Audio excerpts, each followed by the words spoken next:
August 18ರಿಂದ 24ರವರೆಗೆ Shri Guru Raghavendra ಮಹಾಸ್ವಾಮಿಗಳವರ 353ನೇ ವರ್ಷದ ಆರಾಧನಾ ಮಹೋತ್ಸವದಲ್ಲಿ CM Siddaramaiah, ಕೇಂದ್ರ ಸಚಿವ ಎಚ್.ಡಿ. ಕುಮಾರಸ್ವಾಮಿ, ರಾಜವಂಶಸ್ಥ ಯದುವೀರ್ ವಿ ಸೋಮಣ್ಣ ಹಾಗೂ ಶೋಭಾ ಕರಂದ್ಲಾಜೆ ಭಾಗಿ.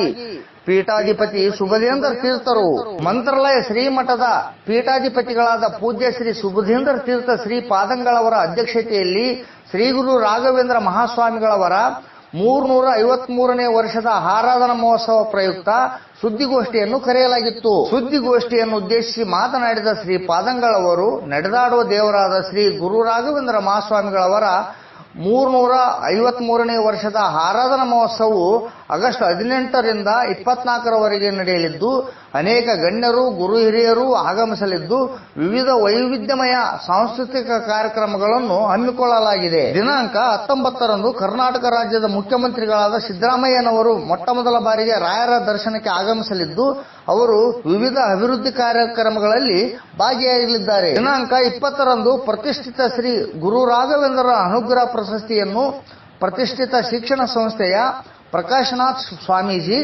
ರಘುಪತಿ ಉಪಾಧ್ಯಾಯರು ಹಾಗೂ ಬನಾರಸಿ ಕಾಶಿ ವಿಶ್ವನಾಥ ಪ್ರಜಾಭೂಷಣ ಹೌಜಾ ಅವರಿಗೂ ಪ್ರಶಸ್ತಿ ಪ್ರದಾನ ಮಾಡಲಾಗುವುದು. ದಿನಾಂಕ 22ರಂದು ಜರುಗುವ ಮಹಾರಥೋತ್ಸವದಲ್ಲಿ ಮೈಸೂರಿನ ರಾಜವಂಶಸ್ಥರು ಹಾಗೂ ಸಂಸದರಾದ ಯದುವೀರ್ ಶ್ರೀಕಂಠದತ್ತ ಒಡೆಯರ್ ಇವರು ಭಾಗವಹಿಸಲಿದ್ದಾರೆ.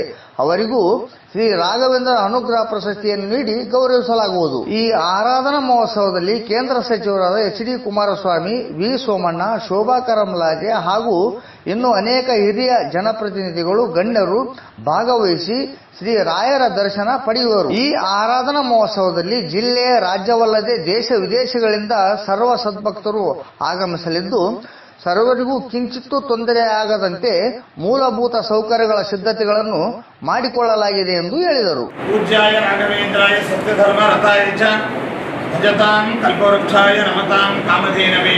ಕಲಿಯುಗದ ಕಾಮಧೇನುಗಳು ಕಲ್ಪವೃಕ್ಷರೂ ಆದ ರಾಘವೇಂದ್ರ ಸ್ವಾಮಿಗಳವರ 353ನೇ ಆರಾಧನಾ ಮಹೋತ್ಸವ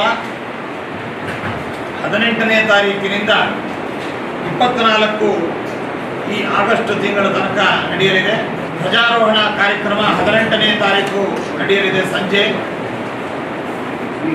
ಆ ದಿನ ವಿಶೇಷವಾದಂತಹ ಶಾಖೋತ್ಸವ, ಧಾನ್ಯೋತ್ಸವ ಇತ್ಯಾದಿಗಳು 18, 19 ಮತ್ತು ವಿವಿಧ ಸಾಂಸ್ಕೃತಿಕ ಕಾರ್ಯಕ್ರಮಗಳು, ಜೊತೆಗೆ ಪ್ರತಿನಿತ್ಯವೂ ಕೂಡ ವಿಶೇಷ ನಿರ್ಮಾಲ್ಯಾಭಿಷೇಕ, ಪಂಚಾಮೃತಾಭಿಷೇಕ, ಮೂಲರಾಮದೇವರ ಮಹಾಪೂಜಾ ಕಾರ್ಯಕ್ರಮ, ರಾಘವೇಂದ್ರ ಸ್ವಾಮಿಗಳವರ ಮೂಲ ಬೃಂದಾವನಕ್ಕೆ ವಿಶೇಷ ಪುಷ್ಪಾಲಂಕಾರ, ರಜತ ಕವಚ, ನವರತ್ನ ಕವಚ, ಸುವರ್ಣ ಕವಚಗಳ ಧಾರಣ ಕಾರ್ಯಕ್ರಮ ಇತ್ಯಾದಿಗಳೆಲ್ಲವೂ ಕೂಡ ಒಂದೊಂದು ದಿನ ಒಂದೊಂದು ಕವಚವನ್ನು ನಾವು ಸಮರ್ಪಿಸ್ತೇವೆ. ಈ ಬಾರಿಯ ರಾಘವೇಂದ್ರ ಅನುಗ್ರಹ ಪ್ರಶಸ್ತಿಯನ್ನು ನಮ್ಮ ಕರ್ನಾಟಕ ರಾಜ್ಯದ ಪ್ರತಿಷ್ಠಿತ ಶಿಕ್ಷಣ ಸಂಸ್ಥೆಗಳ ಮ್ಯಾನೇಜಿಂಗ್ ಡೈರೆಕ್ಟರ್ ಆಗಿರ್ತಕ್ಕಂತಹ Prakashnath Swamiji, BJS and SJBIT group of institution hospitals Bangalore ಅವರಿಗೆ ನಾವು ರಾಘವೇಂದ್ರ ಅನುಗ್ರಹ ಪ್ರಶಸ್ತಿಯನ್ನು, ಅವರ ಸೇವೆಯನ್ನು ಗುರುತಿಸಿ ಶ್ರೀಮಠದ ವತಿಯಿಂದ ನೀಡ್ತಾ ಇದ್ದೇವೆ. ವಿದ್ವಾಂಸರಾಗಿ ವಿದ್ವಾನ್ ರಘುಪತಿ ಉಪಾಧ್ಯಾಯರಿಗೆ, ಬೆಂಗಳೂರಿನ ಪ್ರಸಿದ್ಧ ವಿದ್ವಾಂಸರು, ಅವರಿಗೆ ಈ ಬಾರಿ ಪ್ರಶಸ್ತಿ. ಅದೇ ರೀತಿಯಾಗಿ ಬೆನಾರಸ್ಸಿನ ಕಾಶಿಯ ಪ್ರಸಿದ್ಧ ವ್ಯಾಕರಣ ವಿದ್ವಾಂಸರಾದ ಮತ್ತು ಕಾಶಿ ವಿಶ್ವನಾಥನ ದೇವಸ್ಥಾನದ ಟ್ರಸ್ಟಿಗಳೂ ಆದಂತಹ ಬ್ರಜಭೂಷಣ ಓಜಾ ಅನ್ನುವಂತಹ ಮತ್ತೋರ್ವ ವಿದ್ವಾಂಸರಿಗೆ ರಾಘವೇಂದ್ರ ಅನುಗ್ರಹ ಪ್ರಶಸ್ತಿಯನ್ನು ನೀಡ್ತಾ ಇದ್ದೇವೆ. ಈ ಪ್ರತಿ ವರ್ಷವೂ ಬರುವಂತೆ ತಿರುಮಲ ತಿರುಪತಿ ದೇವಸ್ಥಾನದ ವತಿಯಿಂದ ಶ್ರೀನಿವಾಸನ ವಸ್ತ್ರ ಸಮರ್ಪಣಾ ಕಾರ್ಯಕ್ರಮ ಅನ್ನುವಂಥದ್ದು ನಡೆಯುತ್ತೆ. ನಮ್ಮ ಕರ್ನಾಟಕದ ಹೆಮ್ಮೆಯ ರಾಜಮನೆತನವಾಗಿರತಕ್ಕಂತಹ ಮೈಸೂರಿನ ಒಡೆಯರ್ ಮನೆತನದ ಪ್ರಸ್ತುತ ಯದುವೀರ ಶ್ರೀಕಂಠದತ್ತ ಒಡೆಯರ್ ಅವರು ಈ ಬಾರಿ ನಮ್ಮ ಶ್ರೀಮಠದ ವಿಶೇಷ ಆಹ್ವಾನಿತರಾಗಿ ಮಹಾರಥೋತ್ಸವದ ಮುಖ್ಯ ಅತಿಥಿಗಳಾಗಿ ಬರ್ತಾ ಇದ್ದಾರೆ. ಕರ್ನಾಟಕ ರಾಜ್ಯದ ಜನಪ್ರಿಯ ಮುಖ್ಯಮಂತ್ರಿಗಳಾಗಿರ್ತಕ್ಕಂತಹ ಸಿದ್ದರಾಮಯ್ಯನವರು 19ನೇ ತಾರೀಕು ಮಂತ್ರಾಲಯ ಕ್ಷೇತ್ರಕ್ಕೆ ಆಗಮಿಸ್ತಾ ಇದ್ದಾರೆ. ಅವರು ಪ್ರಪ್ರಥಮ ಬಾರಿ ಮಂತ್ರಾಲಯಕ್ಕೆ ಆಗಮಿಸಿ ರಾಘವೇಂದ್ರ ಸ್ವಾಮಿಗಳವರ ದರ್ಶನವನ್ನು ಪಡೆದು ಕೆಲವು ಅಭಿವೃದ್ಧಿ ಕಾರ್ಯಗಳಲ್ಲಿ ಮತ್ತು ಕೆಲವು ಕಾರ್ಯಕ್ರಮಗಳಲ್ಲಿ ಅವರು ಪಾಲ್ಗೊಂಡು ಕೇಂದ್ರ ಮಂತ್ರಿಗಳಾಗಿರ್ತಕ್ಕಂತಹ HD ಕುಮಾರಸ್ವಾಮಿ ಅವರು ಮತ್ತು ಸೋಮಣ್ಣನವರು, ಶೋಭಾ ಕರಂದ್ಲಾಜೆ ಅವರು ಮತ್ತಿತರ ಕೇಂದ್ರ ಮಂತ್ರಿಗಳು ಕೂಡ ಈ ಆರಾಧನಾ ಕಾರ್ಯಕ್ರಮಗಳಿಗೆ ಆಹ್ವಾನಿತರಾಗಿ ಬರಲಿದ್ದಾರೆ. ಕರ್ನಾಟಕ ರಾಜ್ಯದ ವಿವಿಧ ಮಂತ್ರಿಗಳು ಕೂಡ ಬರಲಿದ್ದಾರೆ. ಮತ್ತು ಮುಖ್ಯವಾಗಿ ತೆಲುಗು ರಾಷ್ಟ್ರದ ಮಂತ್ರಿಗಳು ಅನೇಕರು ಬರೋರಿದ್ದಾರೆ, ಪ್ರಮುಖರು ಬರೋರಿದ್ದಾರೆ. ತೆಲಂಗಾಣ ರಾಜ್ಯದ ಕೆಲವು ಮಂತ್ರಿಗಳು, ಕೆಲವು ಪ್ರಮುಖ ಜನಪ್ರತಿನಿಧಿಗಳು ಕೂಡ ಬರಲಿದ್ದಾರೆ.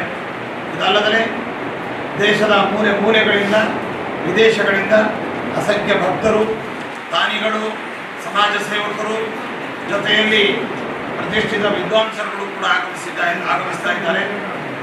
ಪ್ರಸಿದ್ಧ IT ಕಂಪನಿಯ